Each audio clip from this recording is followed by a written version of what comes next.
Hello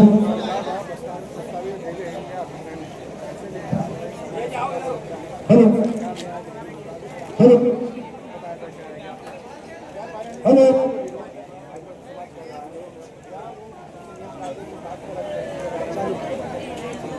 ये देवी अहिल्या अभयारण्य और भी बहुत सारे अभयारण्य 11 अभयारण्य का सैंक्शन के साथ 22 प्रस्तावित है और ये पूरे मध्य प्रदेश को ढक रहे हैं और इन सब में कानून का उल्लंघन हो रहा है। कानून का ऐसे उल्लंघन हो रहा है कि वन अधिकार कानून के तहत किसी भी अभयारण्य या राष्ट्रीय उद्यान का घोषणा से करने से पहले उसमें से लोगों को प्रभावित करने से पहले उसमें वन अधिकार कानून के पूरा क्रियान्वयन हो जाना है। दूसरा क्या एक अध्ययन होना चाहिए कि जानवर और इंसान वाकई एक साथ नहीं रह सकते हैं क्या।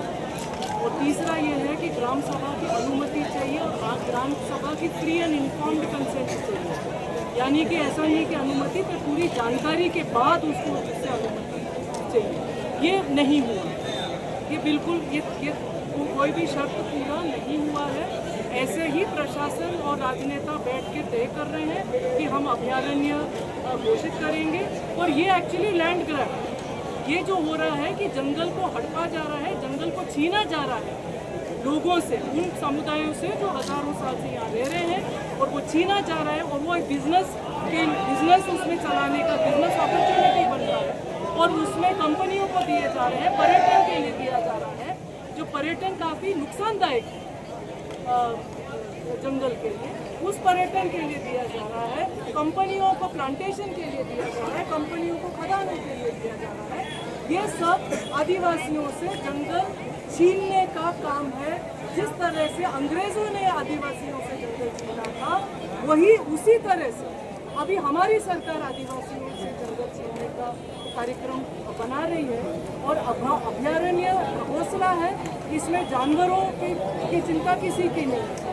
ये सिर्फ जमीन और जंगल और जमीन हड़पने का है, आदिवासियों को उजाड़ने का प्लान है और गैर कानूनी है क्योंकि वन अधिकार कानून का पूरा उल्लंघन है। यही बड़वा क्षेत्र है जहाँ प्रस्तावित है कि 3,300 लगभग हेक्टेयर अभयारण्य में जोड़ा जाएगा।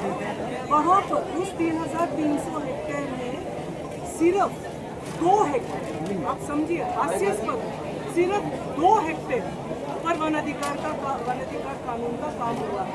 जो सबसे पहला शर्त है अभयारण्य बनाने का कि वन अधिकार का काम कंप्लीट होना चाहिए, वो उसकी स्थिति ये इस 3,300 में से सिर्फ 2 हेक्टेयर पट्टे का अध्ययन उन्होंने क्या किया।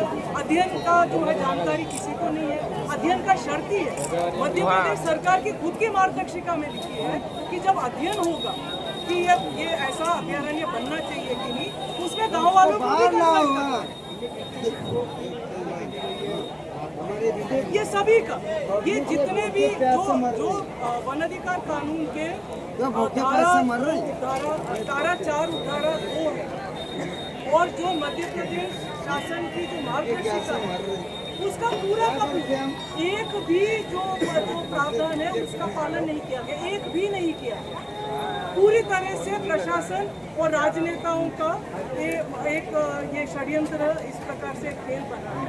यहाँ बताया जा रहा है कि विधायक सांसद की अनुमति प्रासंगिक नहीं है। कानून के मुताबिक ग्राम सभा की अनुमति चाहिए। विधायक सांसद हजारों अनुमति गैर कानूनी रहेगा। ये अभयारण्य